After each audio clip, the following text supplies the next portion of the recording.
I want to share a lesson I learned this year. It's about a type of company that looks beautiful and professional on the outside, but is completely rotting from the inside. This kind of company is called a Potemkin Village.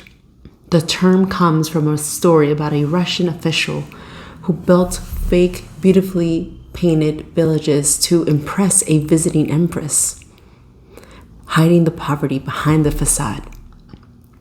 I spent months working at a company that was a real-life Potemkin village.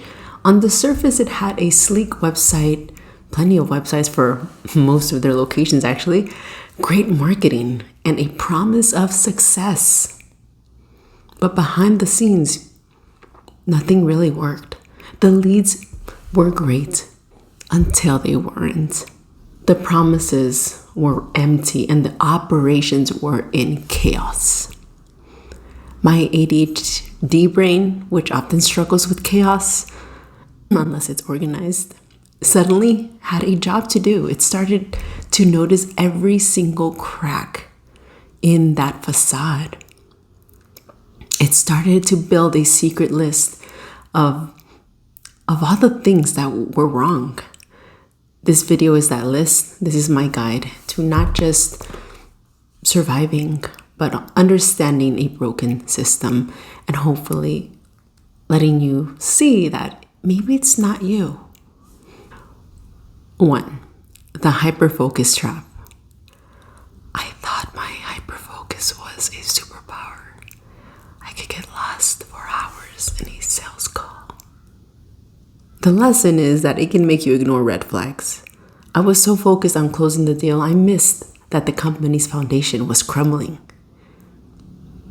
2. The shiny new thing syndrome. My brain loves new things, new leads, new challenges, new people. The lesson is that failing companies know this. They constantly bring in new people and dilute the leads to give you a new challenge, hoping you'll get a dopamine hit from the newness, distracting you from the real problem. 3. The emotional impulse risk. You know, that voice in your head that just wants to say what's on your mind. I let that voice talk to my boss. The lesson is that it's a double-edged sword. That impulsivity can make you fearless in a negotiation, but it can also sabotage your professional relationship. So best to keep those impulses under control. 4.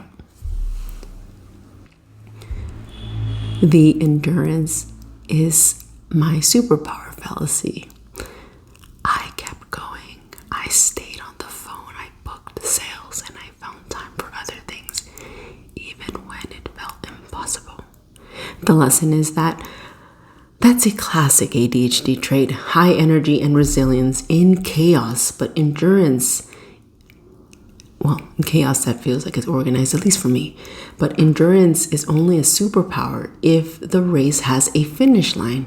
In a failing company, it's a marathon with no end. 5. The distracted by side projects advantage. While I was at work, I was also applying for new jobs and working on this channel. This lesson, my brain needs constant stimulation.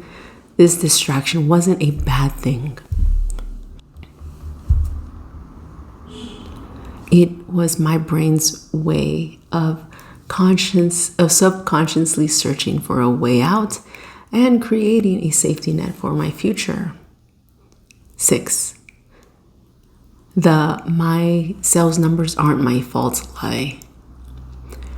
For a long time, I thought I was failing. I thought my low numbers were because I was bad at my job.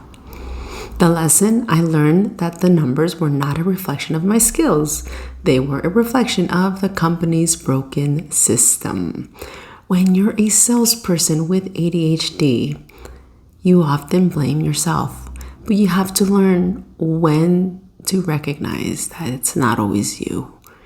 Definitely look in a lot, Ask your spouse, your friends, or if it's too personal, maybe go on ChatGPT and say, please be real with me. You have to learn that if it's a Potemkin Village, blame the system. And this is all too often, these kinds of companies. And 7, the 90-day cash grab lie. I've had the same experience at 2 different companies in less than a year. I'd start strong, but then my sales would fall off a cliff. For a while, I thought this was just how all sales jobs were. Here's the silver lining. If you find yourself in one of these jobs, do your best either way. You could put it on your resume. And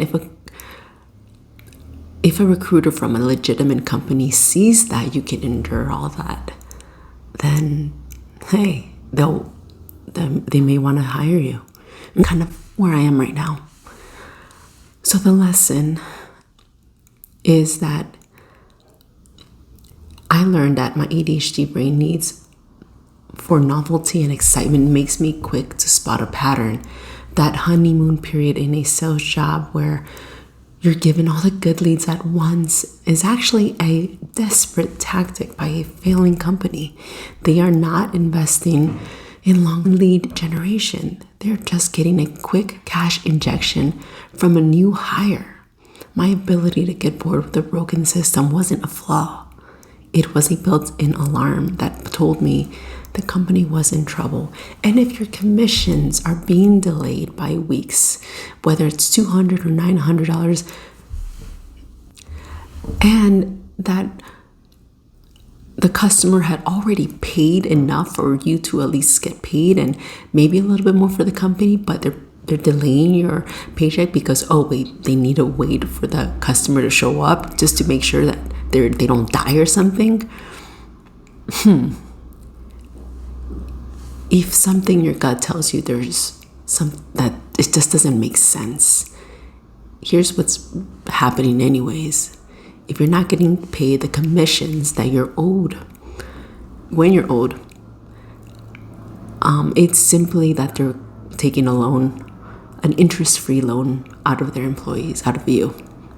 And I don't want this to make you feel mad. It's just the way it is. And hopefully knowing all of this will motivate you to, 1, keep this job until you find something better.